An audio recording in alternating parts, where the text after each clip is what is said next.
Hello guys, and welcome to this week's episode of Wellness Wednesday. Wow, I feel like a lot has been happening since last time I was on here following the full moon eclipse that happened on Saturday.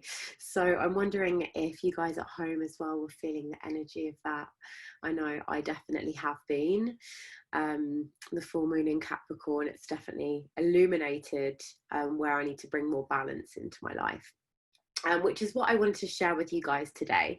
I wanted to share with you guys a grounding meditation to do before work in the morning, because I know all working from home, we need to stay focused and show up for our jobs even when we're in our home environment. So I'm going to be taking you through a pre-workday grounding meditation today. So I'll tell you a little bit about the guests I have on today's show. I have, first up, Joy Oakley. And Liz is an alternative and holistic health coach. She's a yoga teacher. She is the head of wellness at More Yoga, and she also is one of the amazing yoga leaders at Morning Gloryville. So you may have seen Liz on a yoga mat. You may have seen her at one of our real life parties or partying online at home as well. So I'm just waiting for Liz to come on. I'm just going to see where she's at. Waiting for you. There we go. So hopefully she should be here soon. So what I would also love to know from you guys is what you want to see on Wellness Wednesday. Like, this is your show. This is a time where I want to provide the Morning Gloryville community with wellness tools, tips, hacks, experiences, practitioners. I want to show you guys what amazing people we have in this community and how all the talented practitioners here can support us on our wellness journey and help us during this time with our emotional, mental, physical and spiritual health. So I would love to know what you guys would like to see. So if you can write it in the comments or DM me directly on Instagram. I'm at Tania Rose Willis on Instagram. I would love to hear from you. Okay, so whilst we're waiting for Liz to come on, oh, she is here. So Liz can probably introduce herself better than me. Hello, Liz. Hi, love. How are you doing? Really well, thank you. How are you doing? I'm really good. Can you hear me okay? I can hear you perfectly. So I was trying my best to introduce all the multitude of talents you have. So I think it's probably best that you introduce yourself. Thank you so much. I do a lot of things. that's probably a better description. More yoga. I'm also one of the yoga leaders at Morning Gloryville. I'm a holistic wellbeing coach and a yoga teacher as well. So lots of different things that all come together under a wellness umbrella, I suppose. Amazing. And I would love to know, like, how did you come out of the womb doing downward dog? Like, have you always done yoga? You know, like, how did you get in? I come out of the womb doing downward dog. Yeah, I mean, I guess we kind of come out of the womb in a yoga position, right? Because we're like, exactly like a fetal pose. Yeah, that's the position. And I'd love to know about how you got into doing what you're doing. Yeah, of course. So I actually started my career in the non-yogic world of luxury fashion, and I worked at Vivienne Westwood, and then I was a buyer, and I kind of went through what a lot of people possibly experience through their lives now. I got quite burnt out at quite a young age, age. And I was diagnosed with malignant hypertension and generalized anxiety disorder. And the only thing that I found that kind of helped me manage those things was yoga. And then it kind of gradually built from there. I went over to Bali and did my yoga teacher training. And then I ended up working for a charity in Bali called the 𝗧𝗲𝗹𝗹𝗯𝗲𝗶 Foundation, that is a charity committed to combating child trafficking in that area of the world. And I was privileged to witness some amazing yoga teachers and meditation teachers and coaches work with the kids who we were working with through the charity, and kind of teach them yoga and do some really amazing kind of alternative therapies with them. And I just saw such an incredible transformation.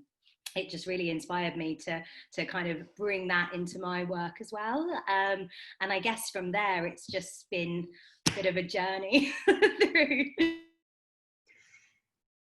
Amazing. A bit of an and kind of building relationships. Kind of what, sorry? Oh, sorry, my love, sorry. I suppose building up relationships with some of the amazing businesses that I work for now, like Morning Gloryville and More Yoga. And I think through my journey of moving into wellness, I've definitely experienced some incredible businesses really taking well-being and mental health very seriously and putting kind of time, effort, money, resources into that. So it's a really amazing space to work in at the moment, because people are really paying attention to the fact that we need to look after our well-being and our mental health a lot more at the moment. Yes. And what's your daily well-being or mental health practice? What do you do on a day-to-day basis to keep that in check? So mine kind of changes, actually. I used to have a very strict kind of self-care schedule that I stuck to very rigidly. And now I guess one of the things I always teach is when you start to practice these things more regularly, they become more natural and kind of inherent to you. So I always like to start the day with a gratitude practice, even if that's just laying in bed and thinking, like counting something I'm really grateful for. I keep a little gratitude jar on my desk as well. If I ever kind of feel like I need a bit of a pick-me up, I just take one of my gratitudes out, or I pop one in if I remember something different that I feel grateful for that day. I always try and incorporate a little bit of movement, whether that's yoga, whether that's just some kind of stretching, and a bit of meditation into the day. And that doesn't necessarily mean sitting down, you know, in a lotus pose for half an hour. I kind of think you can find meditation in practices that you find mindful. So anything that helps you just relax and kind of quiet your mind down as well. Oh yeah, good tip. I love the gratitude jar. That's one everyone can do. It's not fancy or complicated.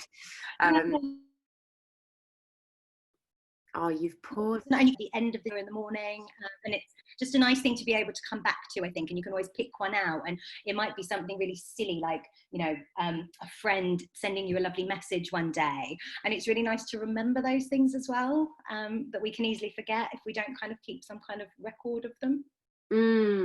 Yes, I totally agree with that. You reminded me of Esther and Jerry Hicks. I feel like they advocate doing something similar. I don't know if you've read their work.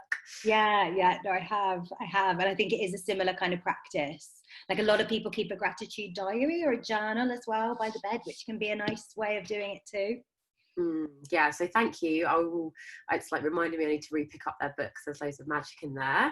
But so you offer many different modalities, from coaching to yoga, but how are you working at the moment during COVID, and like how has your work changed to fit the current climate? Yes. I don't know quite the right way to phrase it, to be honest. Yeah, definitely. I mean, it's been such a crazy journey for all of us, I think, over the past kind of 3 to 6 months. It's been amazing, I think, because actually what I've witnessed, and it's been really inspiring with my work, is that everything has moved online pretty much. And in some ways, to find some kind of silver lining, it's actually brought people together a lot more, which has been incredible. And I know we've been doing a lot of Morning Gloryville online, and I've been teaching a lot of classes online, but what's really stood out is bringing people together to talk more honestly and openly about their feelings. And I've definitely found that the work I do around mental health and wellbeing, I've been able to access a lot more people online who might feel more comfortable talking and discussing the way they're feeling and the things they're going through at the moment in an online setting, where you're kind of them being in a studio or coming into a room where you don't know people. So in some ways, I feel like this online space has actually opened up an opportunity for us to connect in different ways. And obviously it has changed things. I really miss being in studios with people. I'm like a big hugger, so I've really missed the physical kind of energetic response between people that you get when you're physically working with people one-to-one or in groups. But I've definitely seen a really amazing reaction to moving online from people as well, which has been really great to witness and be a part of. Yeah, I feel you on that people have come together a lot more, and I feel like there's less distractions, so people are more open to talking about exactly how they feel rather than distracting themselves with something else. And like, how can people work with you at the moment? Like, what do you offer? So I offer a lot of classes online that I'm doing. I teach from More Yoga mainly, so I offer the classes through them. And is More Yoga based in London? Yes, we have around 30 studios in London, but we've kind of moved online since lockdown, which has been really great because we've been able to offer our services to a lot more people as well, which is brilliant.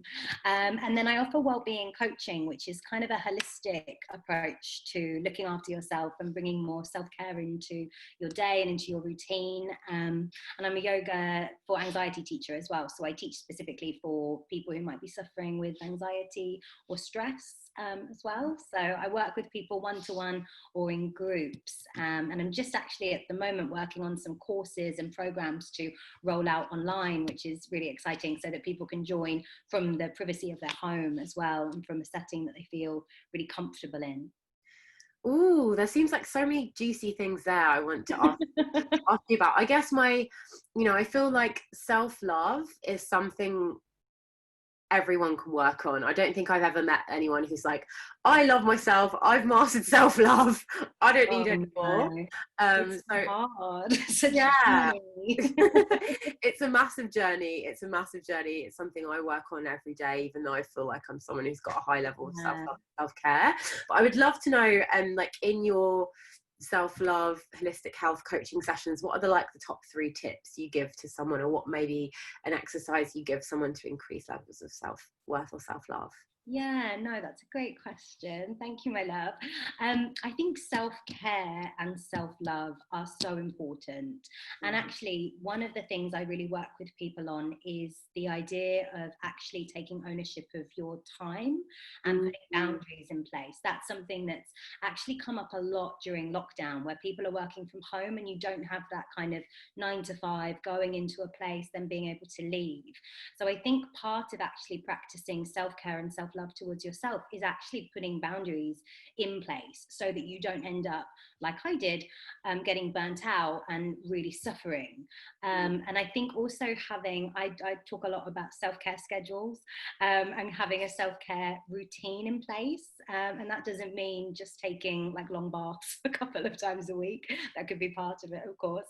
But also kind of taking time out of your day to actually give yourself this hour or whatever it is of self-care, of self-love, so that you have time scheduled out, so that you don't end up feeling burnt out or overwhelmed or anxious because of a situation that you found yourself in through work or through life balance. So one thing I always love working with people on is a really simple practice. You just write down in one column on a piece of paper, I want to say yes to this, and write down the things that you love to do more of, like the things that you feel, whatever that is for you, totally personal, no right or wrong. And then in your next column, you would just write down, in order to say yes to these things, I need to say no to these things. And that's a really good way of looking at your boundaries and working out what you want to say yes to, in order to say what you want to say no to, in order to say yes to the things that are going to bring you more joy, more life satisfaction, and more kind of happiness and love into your life.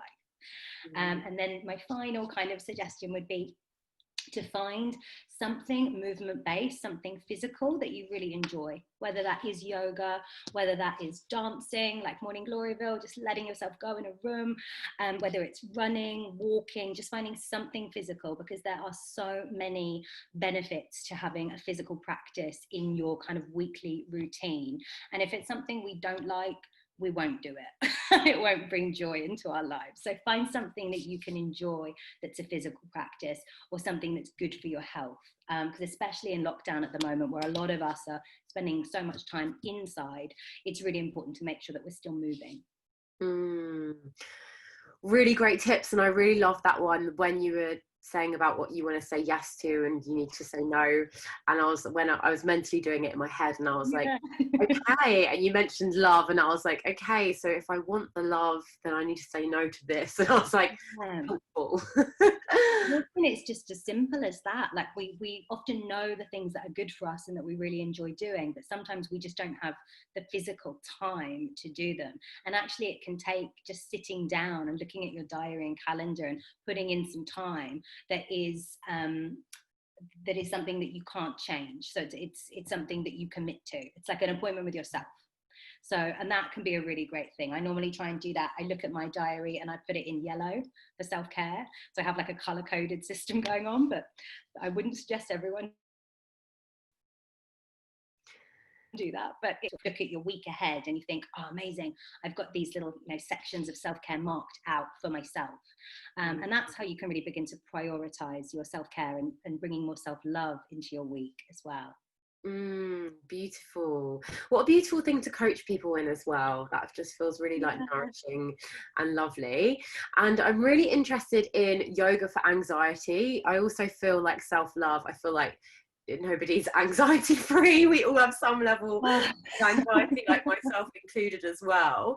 And I would love to know, I'm an embodiment coach, and I teach a lot of practices like physical movements for grounding to help lower anxiety. But I was wondering if you have any like quick or one or two yoga positions you can do for anxiety. So a lot of the yoga for anxiety I teach, a lot of it's based on breath work as well, probably really quite similar with the work you do with embodiment. That sounds amazing, by the way. So a lot of it tends to be finding a position. Normally a restorative pose can be really great for practicing a breathing technique. One of my favorites is like a bound angle pose. So you would come to lay flat on your back, open your knees, bring the soles of your feet together, and then you can bring one hand onto your heart, the other hand onto your belly, and practice a 3-part breath. So you start by breathing deeply into your lower belly, taking the breath up into your heart, up into your chest, and then exhaling to release it, and just beginning to find that kind of gentle rhythm with your breath. So breathing down to the belly, up into the heart, and then exhaling out through the nose. And those kind of breathing techniques will move you quite rapidly into the parasympathetic nervous system, which will help to kind of just relax your body, calm your mind, and get you into a calmer space. And I tend to teach a lot of these kind of tools and breathing techniques and practices that you can do when you're on the go, but with my anxiety, it hits any time of the day, anywhere. So if we can start to kind of build up resilience and these different tools that we can have at our disposal to help us manage these kind of emotions and feelings when they come up, can be really, really powerful and really effective as well. I mean, breath work is amazing. So a lot of the yoga for anxiety is kind of linking different breathing techniques with different movements. Okay, got it. So it's not like do this position and anxiety. There's some key poses that really help, but a lot of it is actually movement based and moving through poses and linking it with the breath. Okay, got it.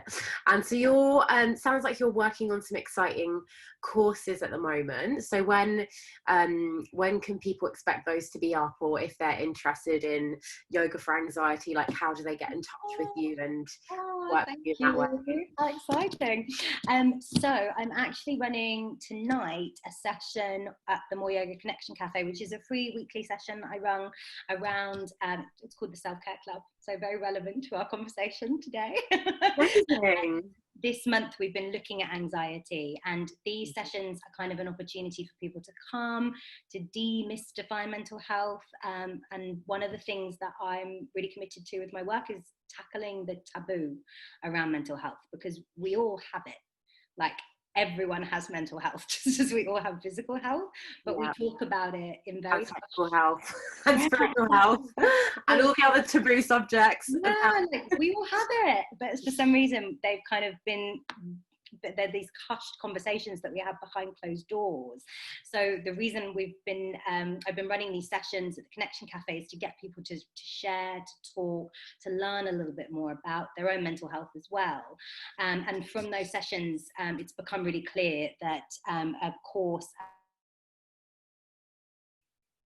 around understanding anxiety is what I think a lot of people need at the moment. So I'm literally in the process this afternoon of writing up part of the description for the course, and then it should be live next week for people to look onto and register your interest at More Yoga. So that will be a 6-week course on understanding and alleviating anxiety. Cool. Okay, so if people want to come along tonight, how do they do that? Do you have to be a member? Is it online? It is all online. It's completely free. It's via Zoom, and you can find the details on my Instagram, which is just Joy Oakley, or you can find it on More Yoga's website under the Connection Cafe, which is on all of our online kind of content. And that one is completely free to join. The anxiety sessions will be where the course that we're running, which is 6 weeks, it's around £99 as an early bird offer for the 6 weeks. Each of the sessions will be an hour and a half, and it will be just a small group gathering online as well. Ah, amazing. Well, thank you for sharing all of your personal magic and nourishing yoga and wellbeing practices with us today, Liz. I'll make sure I'll tag you in the comments and direct people to this class you're running this evening, because it sounds really lovely. Brilliant. Thank you so much. So much. I really appreciate it. And it was so nice to talk to you today, my lovely. Yeah, so lovely to talk to you, and hopefully we will see you again in real life on the mat at Morning Gloryville. Yes, can't wait to get back. Yes, but yeah, thank you. And yeah, I'll make sure if anyone wants to find out about Liz's class, I'm going to tag it in the comment section, in the writing about this post, and it's at Joy Oakley on Instagram, where you can find out everything about you. That's the one. Thank you so much, my lovely. And yeah, I hope to see people tonight. That would be awesome. Or I'll see you on the mat at Morning Gloryville very, very soon. Perfect. Thank you. I hope you have a lovely rest of your afternoon. And my love. Okay. Take care, Liz. Goodbye. Thank you.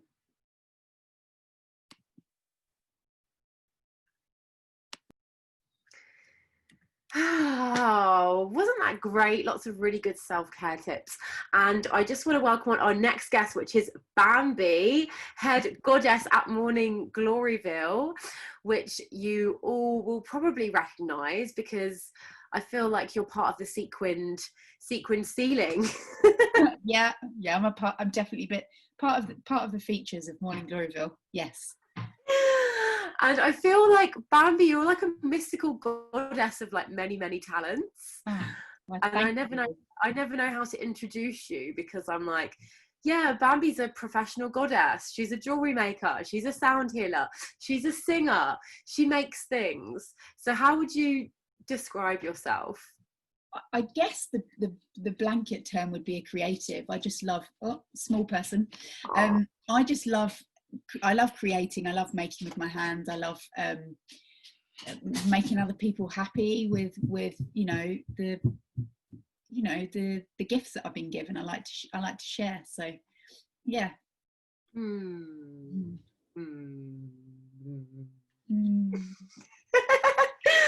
Oh, I just want to like sit here and send you so much love. send you straight back. I'm feeling it in my heart. Oh, so lovely to see your face. So lovely to see your face too. what do I want to ask you about? I feel like one of your biggest talents, well, you have many talents, I don't want to prioritize one above the other, but one of your most visible talents to me is your singing and your sound and your sound baths, and how you work with that in such a magical way. And I would just love to know, like, how you got into marrying like singing with like the sound healing, and like how did that come into your life? So I for a couple of years I was helping out with an amazing couple, well, they're not a couple, Tim and Cherub, my teachers, who've been running sound healings for many years, and I used to help them out. I used to help them set up their sound journeys, and then I would just, you know, go in there, be part of that, and I really enjoyed it. And I did an end of life doula course, which is I trained to become basically somebody to help people in the transition of the last time in their lives. Sorry, children disturbing me. No, that's okay. And that's right, like right? another thing I love about you. I feel like you're literally a modern day definition of Wonder Woman. It's like you're a mum, you do all these creative things. I completely even forgot about the death doula. It's like endlessness to your talents. Yeah. So I did the doula course, and then yes, cat mum too, mother to cats. I did the doula course, and my teacher said to me, you know, you should do the sound healing course because it goes hand in hand. You know, if that in that period of somebody's life when they're transitioning to the next phase, whatever you believe it to be, you know, it can put them into a state of deep meditation, which is so important. So I decided to do the course, and actually that's sort of taken precedent in my life, because it's, for me, it's been just an outlet, a creative expression for me, which I just love doing. And actually it was through doing that, which I discovered, through doing the course, I discovered that actually the tool that I have, you know, the instrument I have with me all the time is my voice, you know. And it sort of helped me to blossom and actually use that as a tool, where I always felt like my voice was very, I can't sing in front of people, what will people think of me, and you know. So I started singing, and actually I just love it. And that's so fascinating what you said about how you started doing that when you're a death doula, because they're welcome to join in as well. They can join Wellness Wednesday, your beautiful cats and children. I read or I'm aware of, if when someone's dying, if their soul isn't like gently passed over, if someone's dying in an environment where it's like hectic, traumatic, there's a lot of fear and tension, it actually prevents the soul from passing gracefully over to the next. Absolutely. I'm a campaigner for people getting the death they deserve, you know, death at home, if and when it's possible, you know. I feel like it's so important, it's so taboo, you know. And also I feel like having the body in the home so that people can go and say, you know, goodbyes, and it just helps that passage in that time of grief. So for me, I feel like it's so important that death is more talked about, you know. And yeah, if we can go in a peaceful way, amazing. I know it's not always possible, but sound is, you know, imperative. You know, if you think of how you feel when you put like that one piece of music on, which is just like, and imagine having like the vibrations of that literally played through your body. It's like, it's heaven to me. I love using sound.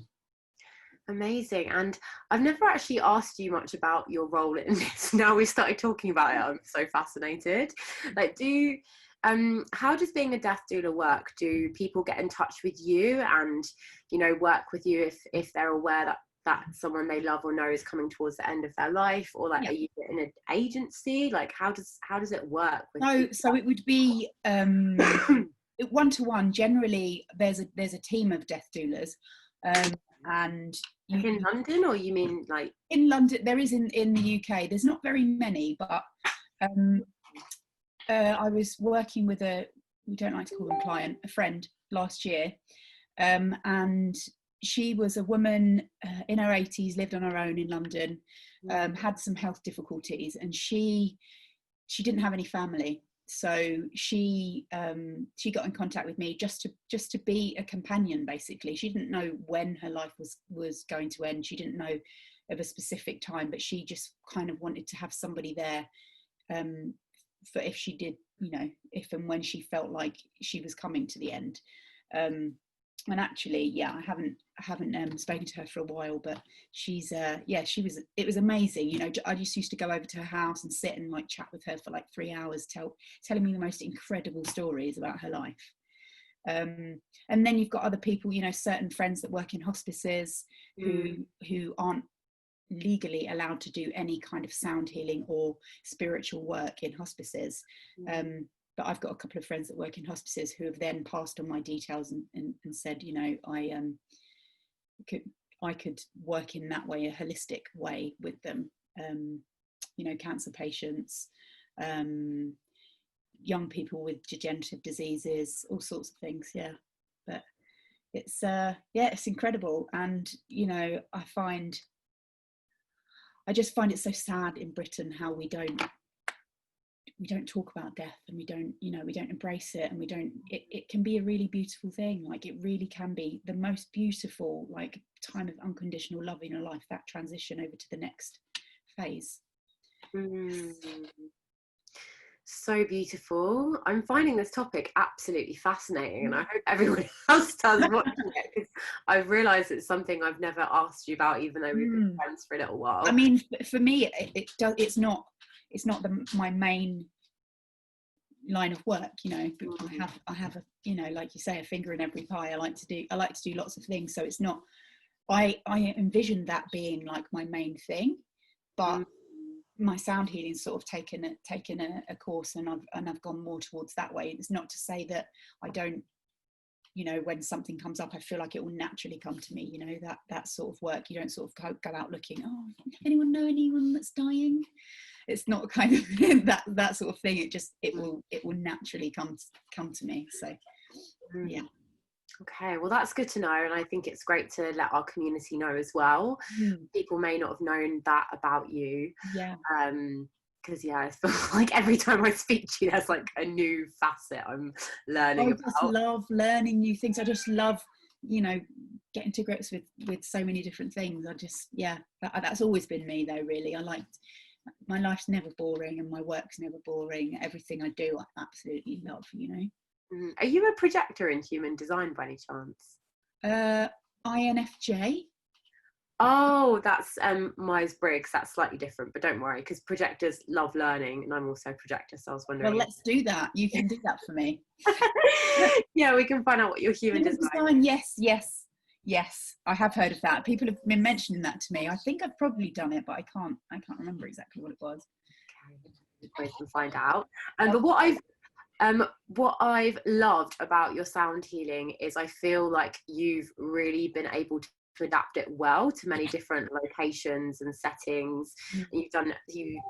Your sound healings have been just as effective at the end of our online raves as they have been like in person, just as magical. They're always like my favorite part of our live events, because I'm like, okay, now I can surrender, and an angel is going to come through Bambi and lift me, which is like what I feel every time I sit in one of your thank you sound baths. But how can, like, if people, like, how are you working with your sound healing at the moment? Like, how can people work with you? So I'm going to start looking at the regulations. I'm going to start doing smaller groups of actual sound healings. I haven't carried it online. For me, you know, as much as I think it's beautiful, I really just love to be in person with people doing it. And I've done a couple of I did an outdoor sound healing last week for a friend's birthday. So it is available. It can be done, but you know, obviously we have to be careful with the times like they are. So I'm sure pretty soon it will be back to normal. Yes, and I would love to I was going to say I'd love to promote you, but I'd like if I was, I wish I was having my birthday, because I'd love to like hire you to do a sound. Yeah, thank you. Because I think it's such a beautiful thing that you can still do outside and this time of year. I feel like if anyone's watching this and like, I want to have a special outdoor birthday gathering. Yeah, we could do a Reiki and sound healing. Yes, we could do. What else did I want to say? And is there any other way you're working with people at the moment in your many offerings? I am actually. I'm creating a lot of. I don't know if I've got any to hand. I'm creating, making smudging fans. I'll get one. I'll show you. I love this white dress. You're literally dressed like an angel. Oh, thank you. So I've been making like ethical smudging fans. And just putting them on my Facebook. So I get feathers from an amazing bird sanctuary in Yorkshire. So I donate to the sanctuary and she sends me the feathers. And yeah, I just really, again, it's just something to get my teeth into. I love making, I can never sit still. So yeah, I've been making that. What else have I been doing? And how do people buy these? So what are they for? Is it when you burn sage? So I mean, this is not sage. So it's used to get the spirit of the bird. It's a Native American tradition, I believe. Smudging sage, Palo Santo, to clear the energy space before healings, and you can use it if anything feels a little bit off. But it's nice to get the spirit of each bird. And that's why you use it to get the spirit of the bird whilst you're dancing. Amazing. And I actually, the lady that I get the feathers from, she tells me the names of all the birds as well. So if anyone buys them, I can like give them a backstory of each bird. And what birds are this? So this is, I mean, you can't see, but these are like this glorious velvet blue colour, and they're from a really rare bird called a Lady Ross Turrico, which they don't drop very often. And these are from, I believe, a macaw called Khan. Could be right. I know definitely the lighter coloured ones are, but and Marnie, that's definitely from a bird called Marnie, that one. But yeah. Wow. And how would people order or buy these beautiful bird feathers? At the moment, I've got them off my Instagram. I have made an Etsy shop. I just haven't put them in there yet. So at the moment, up on my Instagram page, and then you can just contact me directly, and then eventually I'll get them on the Etsy shop. But again, it's like finger in every pie. So trying to get everything done, and but yeah, that's what I've been doing at home.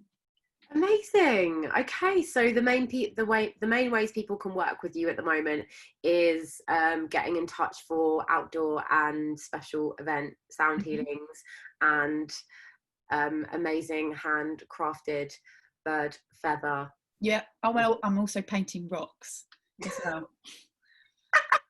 Something else. Why not? Any rock that got what's the method? One moment. Painting. I'll give you an example rock. Great. So I painted some rocks. Oh wow! So I painted that's Sedona, one of my favourite places in the whole world. So I painted that onto a rock, just collecting rocks. And I've got one moment. Bees on a rock. Oh, that's beautiful. Yeah. So me and my daughter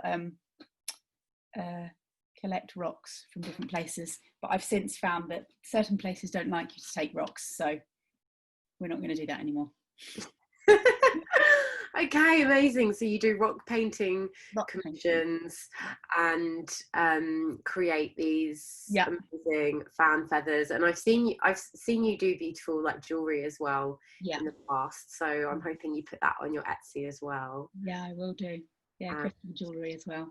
Yes, and when you do put your Etsy up, I'd love for you to tag Morning Gloryville in it, and then we can share it as well to our audience. Absolutely, I'd love to.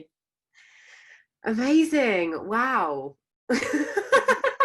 I'm just like always in awe of your like buffet of creativity. Buffet. I like it. It's never ending. Okay. Yeah. Amazing. Well, thank you so much for coming on today, Bambi, and sharing your gifts and skills and talents with us. And I feel like it's like you're called head goddess for a reason. It's like you are the definition of a modern day 2020 goddess. Like, you're not just glitter and great outfits. Like, you literally help people pass over, to heal them with sound, to create beautiful pieces of art out of rocks and birds. Like recycling. I like recycling. Yeah, it's epic. I find you so inspirational. So I'm hoping that everyone else watching can be just as inspired by your creative talents as well. So thank you for sharing with us today. Thank you so much. Well, I look forward to seeing you soon, my love. I'm sure we will see each other very soon. We will, for sure. Yes, and so I'll be tagging you as well in the caption, but yes, please do tag Morning Gloryville when your Etsy shop is up, because I'd love to share your creativity with the community, so we can support you and buy your amazing goods. I actually want to order a fan. I'm going to DM you about this separately. Amazing. I can show you all of them. Collection. I found a load of beautiful swan feathers in Hyde Park the other day. So yeah, I used a lot of white feathers, and they're really epic. Swan, transformational bird. So now you had me at Native American. I have like Native American roots, so I was like, I need one of those. I feel it too. Now Sedona, that's where all the Native Americans. Yeah, I think that's what I feel like. I have a really strong connection with there as well. Why they're working through you to create these beautiful traditional instruments. So yeah, thank you so much for coming on today, and I hope you have a lovely rest of the day, whatever you have planned. And I look forward to speaking to you soon, my love. Speak to you soon. Bye.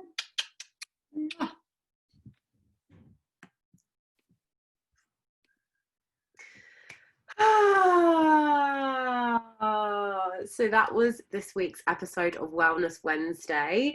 I hope you enjoyed getting to know our community a little better.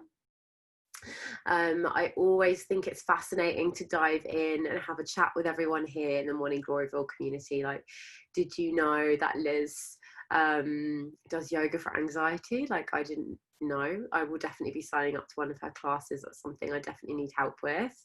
And I think it's always good to have a chat with the main pillars, or the main people we see at Morning Gloryville, and understand how multifaceted they are. Like Bambi being a death doula, to her art practices, to her sound healing. I think she's such a gifted goddess. So I'm really happy that she came on here to share some of her magic with you today. So yeah, thank you for tuning in, everyone.